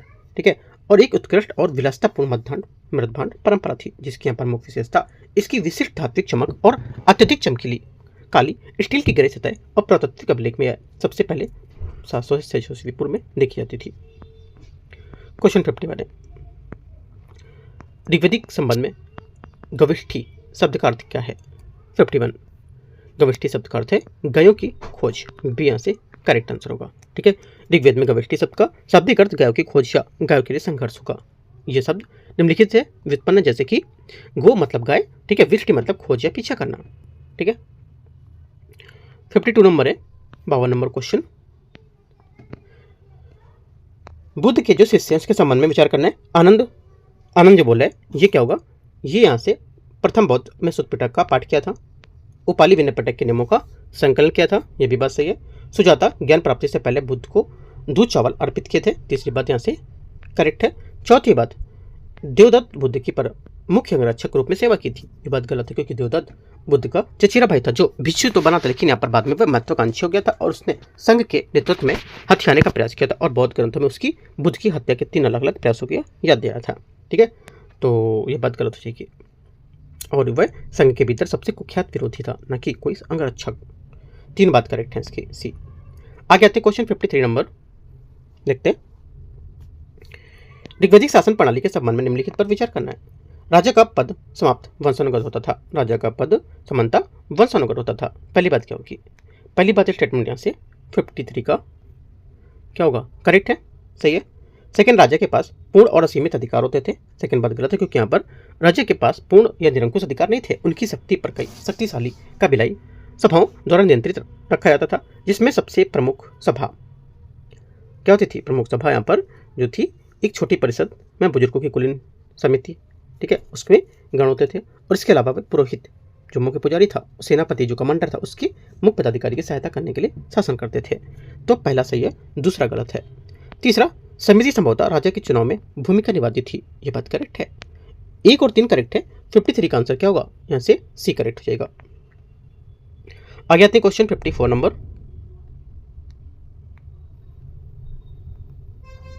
54 है मिलिंद पन्नों के मूल पाठ की रचना किस भाषा में हुई थी? करेक्ट आंसर हो जाएगा 54 का, से ये हुई थी पाली। यहाँ से इसका करेक्ट आंसर होगा मिलिंद पन्नों, जिसका अर्थ है मिलिंद के प्रश्न। ठीक है, पाली भाषा में रचित एक बौद्ध दार्शनिक ग्रंथ था, जो भारत के ग्रीक राजा मेनेंडर प्रथम ग्रंथ में मिलिंद के रूप में दंडबद्ध किया गया था, और बौद्ध भिक्षु के नागसेन के बीच बौद्धिक संवाद की एक श्रृंखला को दर्ज करता था। आंसर 54 का डी करेक्ट हो जाएगा। 55 नंबर क्वेश्चन यहाँ से देखते हैं। 55 है प्रयाग प्रशस्ति के बारे में विचार करना है। इसकी रचना हरिसेन ने ब्राह्मी लिपि का उपयोग करते हुए शास्त्रीय संस्कृत भाषा में की थी। 55 का पहला स्टेटमेंट यहाँ से क्या होगा? करेक्ट है। सेकंड, ये एक पुराने बलुआ पत्थर के खंभे पर अंकित है और जिसे मूल रूप से सम्राट अशोक ने स्थापित कराया था। सेकंड बात भी करेक्ट हो जाएगी। तीसरी बात है, ये कांचीपुरम के पल्लव साम्राज्य के मगध में सीधे विलय करके उल्लेख देता है। तीसरी बात यहाँ से गलत, यहाँ पर प्रशस्ति कांचीपुरम के विष्णुगुप्त का उल्लेख मिलता है, जिसकी पहचान एक पल्लव शासक के रूप में की गई थी। उन्हें सीधे मगध साम्राज्य में नहीं मिलाया गया था और समुद्रगुप्त छुट अभियान में ग्रहण मोक्ष अनुग्रह की नीति का पालन किया था, जिसका अर्थ होता है कि शासकों को बंदी बनाया जाता है। ठीक है, तो आंसर क्या होगा? तीसरा आपका यहाँ से गलत है, पहला दूसरा सही है। 55 का सी। अच्छा गलत पूछा है ना इसमें, हाँ गलत पूछा है, तो गलत पूछा तो 3 होगा सी। ठीक है, सही पूछा होता तो 1 2 सही होता। क्वेश्चन 56 नंबर है, 56 नंबर। सूची को सूची 2 को मैच करते हैं। ऋग्वेद में शब्द है ना, इसके और संबंधित इसकी क्या विशेषता है उनकी। पहली बात है 56 की, पहला बोला ऐसे कि वज्रपति जो था ये आपको हो जाएगा यहाँ से वज्रपति आपको हो जाएगा चरागाह भूमि का प्रमुख होता है। ठीक है, उसके बाद कुल्पा आपको हो जाएगा यहाँ से परिवार का मुखिया। ग्रामड़ी ग्राम मूल में रूप में एक जनजाति लड़ाकू इकाई थी, है ना, तो क्या होगा? ग्रामड़ी आपको हो जाएगा यहाँ से 4 और गण जनजाति लड़ाकू समूह। करेक्ट आंसर 56 का सी करेक्ट है। 57 नंबर है, ऋग्वैदिक काल में राजा को दी जाने वाली स्वैच्छिक भेंटों के लिए किस शब्द का प्रयोग करते थे? आंसर हो जाएगा 57 का करेक्ट आंसर, ये बलि का प्रयोग करते थे। ऋग्वैदिक काल में जो बलि शब्द का तात्पर्य लोगों द्वारा या कबीले के मुखिया को स्वेच्छा से दी जाने वाली भेंट या उपहार था। ठीक है, ये भेंट निमित्त नहीं करते थे। ठीक है, और ये बल जो उनके सम्मान को समर्थन के प्रतीक रूप में दिए जाते थे। आंसर भी करेक्ट है 58। ऋग्वैदिक काल में समाज के संबंध में विचार करना है। दास मुख्य रूप से कृषि के उत्पादन गतिविधि में प्रत्यक्ष रूप से नियोजित थे। 58 का पहला स्टेटमेंट यहाँ से क्या होगा? ये गलत है। पहला, ऋग्वैदिक काल में दासों का उपयोग मुख्य रूप से कृषि या उत्पादन गतिविधियों में नहीं किया जाता। वे आमतौर पर घरेलू सेवा घर के कामों में लगे रहते थे। सेकंड है सामाजिक विभाजन का चौथा भाग शूद्र का उल्लेख सबसे पहले ऋग्वेद में 10वें खंड में मिलता है। सेकंड करेक्ट होगा, ओनली 2 करेक्ट है। क्वेश्चन नंबर 59 मौर्यकालीन जो मुद्रा है उसके संबंध में विचार करने कौन सा गलत है? शाही राज ने पंच चिन्हित चांदी के सिक्कों पर ढलाई और उस पर एक कड़ा का अधिकार बना रखा था। 59 का पहला स्टेटमेंट सही है। सेकंड, सभी कर संग्रहों के लिए मानक चांदी के करसापण को व्यवस्थित रूप से सोने के दिनारों में बदल दिया गया था। सेकंड बात गलत होगी। ठीक है, क्यों? क्योंकि यहाँ पर मौर्यकाल के दौरान चांदी का मानक करसापण ही मुद्रा का मुख्य इकाई बना रहा था और इसमें यहाँ पर चेंजमेंट या बदला नहीं किया था इसको। तीसरा है, काकनी एक छोटे तांबे के सिक्कों के रूप में कार्य करती थी जिसका उपयोग रोजमर्रा के छोटे बाजारी लेन देन के लिए करते थे। तीसरी बात करेक्ट है, क्योंकि काकनी एक छोटा तांबे का सिक्का था जो मौर्यकालीन मुद्रा व्यवस्था को सबसे कम मूल्य का सिक्का मानते थे और इसका उपयोग आम लोगों की कारीगर के बीच रोजमर्रा की लेन देन के लिए करते थे। यहाँ से क्वेश्चन घुमा सकता है बीपीएससी में कि बोला था काकनी जो है ये सोने की बनी तांबे और पीतल की बनी मुद्रा होती थी, ऐसे करके बताएगा। ठीक है, और जो काफ़ी अधिक इसका मूल्य वैल्यू होती थी ऐसे बोलेगा, बल्कि सबसे कम मूल्य का होता था। तो ये 2 बातें आपको याद रखना है कि तांबे का होता था और सबसे कम मूल्य का होता था। ठीक है, तो क्वेश्चन घुमाएगा तो आप कर पाओगे इसको। यह सिंपल सा पूछेगा, काकनी है ये तांबे का सिक्का था मौर्यकालीन में, ये किसका संदर्भ क्या था, किसके संदर्भ में था। ठीक है, तो यहाँ से क्वेश्चन बन सकता है। राइट, याद रखना है आपको। तीसरा सही है और पहला सही है, बी यहाँ से आंसर है। तीसरा पहला तो बी कैसे होगा? देखो 59 का आपका पहला सही हो गया था, तीसरा सही है। ठीक है, 1 और 3 सही है। अच्छा सॉरी, गलत पूछा है इसमें, है ना। हम लोग कर सही रहे हैं लेकिन स्टेटमेंट को ध्यान से पढ़ना है ना। पहला और तीसरा सही है लेकिन गलत पूछ रहा है, तो गलत कौन सा होगा हमारा? गलत यहाँ से दूसरा। ठीक है, याद रखना है आपको। आगे आते हैं क्वेश्चन नंबर 60। इस वजह से देखो जहाँ पे मिस्टेक हो रहा है ना वो चीज़ आप माइंड में सेट करते जाओ कि हमारा जो कथन है ना, कथन आपको स्टेटमेंट में जरूर पढ़ना है एग्जाम हॉल में कि यहाँ पर क्या पूछे। जैसे कि यहाँ पर क्वेश्चन पढ़ो तुरंत आप इस ब्लैक पेन से या फिर जो भी आप ब्लैक ही यूज करते हैं तो ब्लैक से तुरंत नीचे हाईलाइट कर दो, सही पूछ रहा है गलत पूछ रहा है ना। यहाँ पे क्या पूछा है विचार कीजिए कौन सा गलत है। जहाँ जहाँ पैसा लिखा तुरंत हमको हाईलाइट कर दो कि दूर से क्वेश्चन करने के बाद तुरंत मुझे दिख जाए। ठीक है, आगे आते हैं। 59 का क्या होगा? 59 का बी करेक्ट है। क्वेश्चन 60 है 60 बोला ऋग्वैदिक समाज में तीन समूहों योद्धाओं, पुरोहित और यहाँ पर आम लोगों में विभाजन किस क्षेत्र की सामाजिक संरचना में समान था? करेक्ट आंसर हो जाएगा 60 का यहाँ से ये ईरान यहाँ से करेक्ट आंसर होगा। प्रारंभिक यहाँ पर इंडो आर्यन और यहाँ पर प्राचीन ईरानी एक समान भाषाई और सांस्कृतिक वंश साझा करते थे, जिसे अक्सर इंडो ईरानी विरासत कहा जाता था। 61 है अभिकथन एक कारण आर। सिकंदर महान की सेना ने ब्यास नदी के पार पूरब की ओर आगे बढ़ने से इनकार कर दिया था। 61 का पहला स्टेटमेंट यहाँ से करेक्ट है। सेकंड, वे नंद साम्राज्य की विशाल पैदल सेना और गज सेना से भयभीत हो गए थे। सेकंड बात यहाँ से ये भी करेक्ट है, दोनों बातें सही है। आंसर क्या होगा? आंसर आपका आंसर हो जाएगा 59, 61 का ए यहाँ से करेक्ट है। 62 नंबर है सूची को सूची दो को मैच करते हैं। पहला इसमें क्या दे रखा देखते हैं। पहला दे रखा है यहाँ से इसमें इंद्र है ना, इंद्र आपका हो जाएगा यहाँ से क्या, इंद्र आपका हो जाएगा चौथा किलों को तोड़ने वाला, ठीक है राइट, ठीक है हाँ ठीक है किलों को तोड़ने वाला। आगे अग्नि दे रखा है, अग्नि का क्या होगा? अग्नि को जाएगा देवताओं को मनुष्यों के बीच मध्यस्थ, ठीक है। उसके बाद वरुण प्राकृतिक व्यवस्था का रक्षक, सोम आपका हो जाएगा वनस्पतियों के देवता। करेक्ट आंसर 62 का करेक्ट है। 63 नंबर क्वेश्चन है 63, प्राचीन नालंदा विश्वविद्यालय के पाठ्यक्रम और प्रशासन के संबंध में विचार करना है। शिक्षा और वाद विवाद का माध्यम केवल पाली तक ही सीमित था, क्योंकि पाठ्यक्रम मूल बौद्धिक त्रिपिटकों की भाषा पर आधारित था। पहला क्या होगा? 63 का पहला स्टेटमेंट यहाँ से गलत है, ठीक है, क्योंकि नालंदा में शिक्षा और विद्वतापूर्ण बहस का मुख्य माध्यम संस्कृत था, पाली नहीं था, ठीक है। सेकेंड बात, इसमें 5 विधाओं का अध्ययन विधान किया गया था, जिसमें तर्कशास्त्र, चिकित्सा शास्त्र और व्याकरण शामिल था। सेकेंड बात क्या होगी?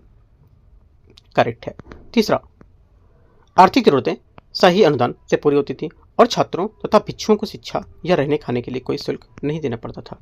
तीसरी बात क्या होगी? यहाँ से ये करेक्ट है। आंसर क्या होगा? 2 और 3 बात सही है इसकी, तो सही आंसर पूछा है तो यहाँ से क्या होगा? 2, 3 डी नंबर करेक्ट है इसका, ठीक है। आगे आते क्वेश्चन नंबर 64, पतंजलि द्वारा पर रचित ग्रंथ महाभाष्य का मुख्य उद्देश्य क्या था? महाभाष्य जो है इसका मुख्य उद्देश्य था कि ये पाणिनि के जो व्याकरणिक नियम थे उसकी उत्कृष्ट टीका का प्रस्तुत वर्णन करता था, ठीक है। बी 64 का करेक्ट आंसर होगा। महाभाष्य जिसका अर्थ है महान टीका, उसकी रचना पतंजलि ने लगभग 2वीं शताब्दी से पूर्व में की थी। ये पाणिनि की अष्टाध्यायी और वर्तिकी पर एक विस्तृत और आलोचनात्मक टीका का रूप में काम करता था। ये वार्तिक व पूरक नियम है जिसे व्याकरण का अध्ययन और पाणिनि की मूल व्याकरण पद्धति से जोड़ा गया था। आंसर क्या होगा? 64 का बी करेक्ट है। 65 है शशांक की राजधानी कर्ण सुवर्ण के अवशेष वर्तमान में किस राज्य में पाए गए थे? करेक्ट आंसर हो जाएगा 65 का, ये पाए गए थे। करेक्ट आंसर ए पश्चिम बंगाल इसका सही आंसर होगा, ठीक है। क्वेश्चन नंबर 66 यहाँ से संगम काल के संबंध में विचार करना है। सूची 1, सूची 2, स्थान, शासक और इसकी विशेषताएं। उरैयूर, उरैयूर क्या होगा? 66 में उरैयूर जो है आपका ये हो जाएगा आपका 3 हो जाएगा यहाँ से, मतलब कपास वस्त्र व्यापार के लिए जानी जाती थी, ठीक है। उसके बाद पुहार क्या होता था? पुहार आपका हो जाएगा यहाँ से ये रोमन व्यापार में बड़े पैमाने पर संलग्न तटीय बंदरगाह होते थे, ठीक है। उसके बाद करिकाल आपका चौथा, कावेरी नदी पर एक विशाल तटबंध का निर्माण, और एलारा एक प्रारंभिक शासक जिसे श्रीलंका को जीता और उस पर कई वर्षों शासन किया था। 66 का सही आंसर सी। 67 नंबर है ऋग्वेद में वर्णित मरुत किसे संबंधित है? ऋग्वेद में वर्णित मरुत किसे संबंधित होगा? आंसर हो जाएगा 67 का करेक्ट आंसर यहाँ से ये संबंधित है डी तूफानों से, ठीक है। ऋग्वेद में मारुतों को तूफान और हवाओं का देवता के रूप में वर्णित किया गया था। उन्हें अक्सर गर्जन और वर्षा देवता इंद्र के साथ रहने और उग्र युवा देवताओं के रूप में चित्रित करते थे, ठीक है। और जो मारुत है ये जनजाति का संबंध निम्नलिखित जैसे कि यहाँ पर गरज के साथ वर्षा, तेज हवाएं, बिजली और बारिश से था। आगे क्वेश्चन आते हैं 68, संगम साहित्य में नदियों के निकट स्थायी कृषि से कौन सा तिनाई परिस्थिति क्षेत्र से जुड़ा था? आंसर हो जाएगा 68 का ये मरुतम इसका आंसर होगा। मरुतम का तात्पर्य नदियों के जो द्वारा सिंचित उपजाऊ क्षेत्र थे मैदानों से, और इसमें जुड़ा मानवीय विषय प्रेमी की बेवफाई तथा नयिका का धैर्यपूर्ण कष्ट सहन था, ठीक है। आंसर क्या होगा? 68 का सी करेक्ट है। 69 नंबर है अभिकथन ए और कारण आर। पाल शासक धर्मपाल द्वारा स्थापित विक्रमशिला विश्वविद्यालय ने बाद में पूर्वी भारत में वज्रयान जो तांत्रिक बौद्ध था उसके धर्म के रूप में नालंदा को पीछे छोड़ दिया था। पहला 69 का जो अभिकथन होगा क्या होगा, पहला यहाँ से ये करेक्ट है, ठीक है, करेक्ट हो जाएगा। सेकंड बात है, ये बोला कि विक्रमशिला प्रख्यात विद्वानों में का एक विशेष मंडल था जो स्नातक छात्रों की उपाधियां और पंडित डिग्री की उपाधि प्रदान करता था। ये भी बात करेक्ट है। बातें दोनों करेक्ट है, लेकिन यहाँ पर ये दोनों बातें अलग अलग कर दी। इसमें बात कर रहा था ये धर्मपाल जो है उसके द्वारा स्थापित करने की बात कर रहा था, यहाँ पर बात कर रहा है ये एक दूसरे की उपाधियों की, ठीक है, स्थापित करना और उनकी उपाधियों की, तो दोनों अलग अलग हैं। तो आंसर क्या होगा, दोनों से, लेकिन व्याख्या नहीं कर रहा है। क्वेश्चन नंबर 69 हो गया। 70 नंबर, 70 नंबर है, मौर्यकालीन वित्तीय संकट के बारे में सिद्धांत प्रस्तावित करने के लिए इतिहासकार डी कोसंबी ने किस विशिष्ट पुरातात्विक कलाकृति का विश्लेषण किया था। आंसर हो जाएगा 70 का करेक्ट आंसर, यहाँ से 70 का जो आंसर हो जाएगा करेक्ट यहाँ से क्या होगा, ये बी करेक्ट है, सिक्के, ठीक है। डी कोसंबी ने जो वर्तमान में पंच चिन्हित चांदी के सिक्कों को एक व्यवस्थित विश्लेषण किया और पाया के समय में उसमें चांदी की मात्रा क्रमिक गिरावट आई और ये इस बात का संकेत है कि मिश्र धातु में घटिया धातु बढ़ता अनुपात मिलाकर जानबूझ सिक्कों को गुणवत्ता को कम कर दिया गया था। आंसर क्या होगा, 70 का बी करेक्ट होगा, है ना। आगे आते हैं 71 है, महापद्मनाथ के संबंध में विचार करना है। पौराणिक ग्रंथ महापद्मनाथ को सूर्यवंशी क्षत्रिय वंशी का एक वैध वंशज मानते थे। 71 का पहला स्टेटमेंट क्या होगा, यहाँ से ये गलत है, क्योंकि पुराणों में महापद्मनाथ को एक वैध संक्षिप्त क्षत्रिय वंशज के रूप में मान्यता नहीं दी गई थी। इसके विपरीत पुराण नंदों के प्रति गहरी शत्रुता का भाव रखते थे और महापद्मनाथ को निम्न कुल बताते थे, ठीक है, पहला गलत है। सेकेंड बात है, कलिंग और कौशल राज्यों को जीतने के बाद उन्होंने एक राठ संप्रभु की उपाधि धारण की थी। सेकेंड बात यहाँ से करेक्ट है। तीसरा, ग्रीक इतिहासकार मेगास्थनीज को पाटलिपुत्र में अपने राजनीतिक अभियानों के दौरान उसे सीधा सामना हुआ था। तीसरी बात क्या होगी, तीसरी बात यहाँ से ये गलत है, क्योंकि जो मेगास्थनीज महापद्मनाथ के समकालीन नहीं थे, उन्होंने चंद्रगुप्त मौर्य के दरबार में सेल्यूसिड राजदूत के रूप में काम किया था, ठीक है, और चंद्रगुप्त ने लगभग 321 ईसा पूर्व में ही नंदवंश को सत्ता से हटा दिया था। ये गलत है, ओनली 2 करेक्ट है। आंसर क्या होगा, 71 का ओनली 2 बी करेक्ट हो जाएगा। 72 नंबर है, 72 नंबर क्वेश्चन, विशाख दत्त और शूद्रक के संबंध में निम्नलिखित पर विचार करना है। पहला, मुद्रा राक्षस चंद्रगुप्त मौर्य एक यूनानी राजकुमारी के बीच विवाह संबंध का वर्णन करता है। 72 का पहला स्टेटमेंट यहाँ से गलत है, क्योंकि मुद्रा राक्षस में चाणक्य की उस यहाँ पर रणनीति का वर्णन है जिसमें उसके तहत नंदवंश के पूर्व मंत्री राक्षस को मौर्य सेवा से लाकर चंद्रगुप्त में शाही स्थिति को मजबूत किया था। पहला गलत है। सेकेंड, मृच्छकटिक क्या था, मृच्छकटिक एक व्यापारी और वैश्य के प्रेम कहानी का वर्णन करता था। सेकेंड बात एकदम करेक्ट है, क्योंकि मृच्छकटिक जिसका अर्थ होता था मिट्टी की छोटी गाड़ी, शूद्रक द्वारा चरित नाटक जिसमें उज्जैन के एक निर्धन किंतु कुलीन ब्राह्मण व्यापारी और चारुदत्त एक धनवान गुणवान गणिका वसंत सेना की प्रेम कहानी का वर्णन करता था, ठीक है। तो सेकेंड बात भी करेक्ट है, पहला गलत है। तीसरा, मुद्रा राक्षस में कोई महिला मुख्य पात्र नहीं थी या नहीं है। तीसरी बात करेक्ट है, क्योंकि मुद्रा राक्षस पूरी तरह से राजनीतिक षड्यंत्र पर और कूटनीतिक पर केंद्रित थे, जिसमें चाणक्य राक्षस और चंद्रगुप्त इसके मुख्य पात्र थे, ठीक है, और अधिकांश संस्कृत नाटकों में परंपरा विपरीत बताई जाती थी। 2 और 3 करेक्ट है। आंसर क्या होगा, 72 का बी करेक्ट है। 73 नंबर है, निम्नलिखित में से कौन सा कथन जो है ये पंचतंत्र का संकलन का उद्देश्य का सही वर्णन करता है, सही वर्णन करता है। आंसर हो जाएगा 73 का बी। पशु कथाओं के माध्यम से राजकुमारों में राजकाज और व्यवहारिक राजनीतिक सूझबूझ सिखाना, इसका करेक्ट आंसर हो जाएगा बी नंबर 73 का, ठीक है। विष्णु शर्मा को समर्पित पंचतंत्र संस्कृत में लिखी गई आपस में जड़ी हुई पशु कहानियों का एक संग्रह है, जिसे महिला रौप्य के राजा अमर शक्ति के 3 राजकुमार नीति समझदारी भरा आचरण राजकाज और व्यवहारिक ज्ञान सिखाने का उद्देश्य रचा गया था। इसकी मुख्य कथा के अनुसार इसे इस तरह तैयार किया गया था कि राजकुमारों को किसी अमूर्त ग्रंथ के बजाय कहानियों के माध्यम से यानी कथा पद्धति द्वारा 6 महीने के भीतर शिक्षित किया जा सके। करेक्ट आंसर 73 का क्या होगा, बी करेक्ट है। 74 है, 73 तक हम लोग देख लेते हैं, चलो 74 भी कर लेते हैं, 75 6 तक कर लेते हैं। 74 है, इसमें बोला है उत्तर वैदिक ग्रंथों के संबंध में निम्नलिखित पर विचार करना है। अथर्ववेद संहिता में मुख्य रूप से सूक्तों के पाठ के साथ आवश्यक अनुष्ठान और सूत्र शामिल है। पहली बात क्या होगी, 74 का स्टेटमेंट यहाँ से गलत है, क्योंकि इस ग्रंथ के अनुसार यजुर्वेद में सूक्त और उनसे संबंधित अनुष्ठान वर्णित है। अथर्ववेद में बुरी शक्तियों और रोगों से बचाव मंत्र जादू टोने वर्णित हैं, गलत हो जाएगी बात। सेकेंड बात है, ब्राह्मण ग्रंथ वैदिक संहिताओं के बाद रचित ग्रंथ है जो अनुष्ठानों, सामाजिक और धार्मिक पहलुओं की व्यवस्था करते हैं। तीसरी बात क्या है? सेकंड बात क्या है? सेकंड बात यहां से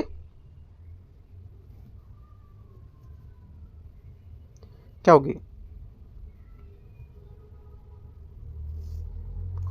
सेकंड बात यहाँ से इसकी करेक्ट है भी, क्योंकि ब्राह्मण ग्रंथ वैदिक संहिताओं के बाद में रचित ग्रंथ होगा जो अनुष्ठानों, सामाजिक और धार्मिक पहलुओं की व्यवस्था करता है। ठीक है, क्योंकि इस ग्रंथ में स्पष्ट रूप से कहा गया था कि ब्राह्मणों द्वारा वैदिक संहिताओं का अनुसरण किया जाता है जो अनुष्ठानिक सूत्रों से भरी हुई है और यहाँ पर अनुष्ठानिक, सामाजिक और धार्मिक पहलुओं की व्याख्या करती है।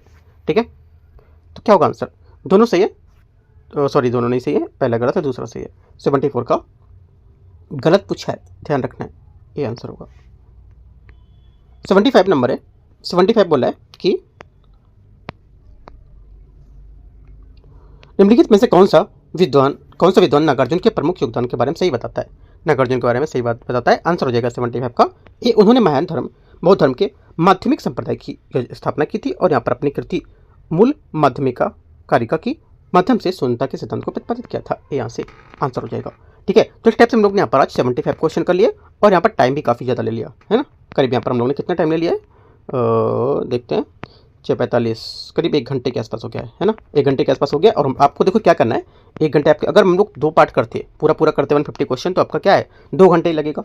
इससे अच्छा कि आप 1 घंटे के शो करो और उसके बाद जो टॉपिक आए हैं, जितने यहाँ पर 75 क्वेश्चन में 75 टॉपिक तो नहीं होंगे, करीब मान लेते हैं 50 या 45 से 50 टॉपिक होंगे। वो टॉपिक आपको यहाँ से बहुत अच्छे से कवर करते हैं कि आगे जो क्वेश्चन आए वो आपके टॉपिकों के हिसाब से कवर होते जाएँ।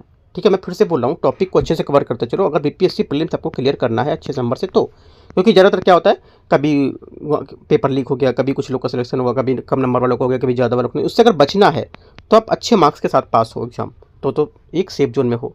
ठीक है, याद रखना है आपको। तो इस तरह से तैयारी करोगे तो बहुत अच्छा रहेगा। आप क्वेश्चन की जो टॉपिक आ रहे हैं वो टॉपिक आप पढ़ते जाओ। अगर टॉपिक आप नहीं निकाल पाते तो मेरे से बोलो, मैं आपको टॉपिक निकाल के भी पूरी दे दिया करूँगा। ठीक है, बट आप लोग बोलोगे तो, अगर आप निकाल लेते तो अच्छी बात है। देखो, निकालने का मतलब कैसा है कि यहाँ पर जैसे कि इसमें क्या बोला है कि इसमें नागार्जुन के जो योगदान के बारे में बोला है ना, तो यहाँ पे नागार्जुन के बारे में आप टॉपिक पूरा रीड करो। यहाँ पे बोला है जैसे कि आपने देखा ऊपर, इसमें बोला है कि यहाँ से बोला है इसने, यहाँ पर पंचतत्व के बारे में बात कर रहा है। ठीक है, इसमें यहाँ पर बोला है इसने कि जो पाल शासक धर्मपाल के बारे में बात कर रहा है, तो पाल वर्ष के बारे में पूरा पढ़ो। तो ऐसे करके पूरे टॉपिकों को जाकर अच्छे से रीड करो और की पॉइंट अपने कॉपी में लिखते रहो। जितने टॉपिक यहाँ पर आए सिर्फ उतने के।